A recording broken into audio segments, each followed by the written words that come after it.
म्हणजे हे सरकार कुणाचं आहे? सरकार आपल्या शेतकऱ्यांचं आहे, कष्टकऱ्यांचं आहे, वारकऱ्यांचं आहे, कामगारांचं आहे, सर्वसामान्यांचं आहे.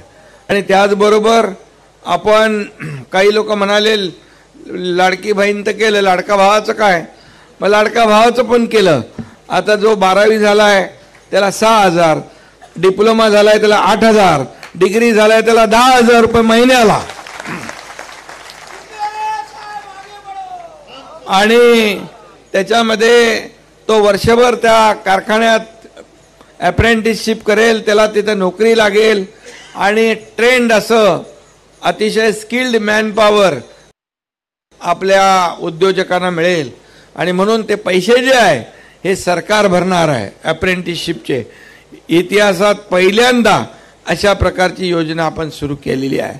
लोक म्हणाले काय बेरोजगारी, मग त्याच्यावर उपाय आपण हा काढला की का उद्योग जे आहेत, कारखाने आहेत, त्याच्यामध्ये अप्रेंटिसशिप तो करेल आणि त्याचं स्टायपंड जे आहे ते सरकार भरेल.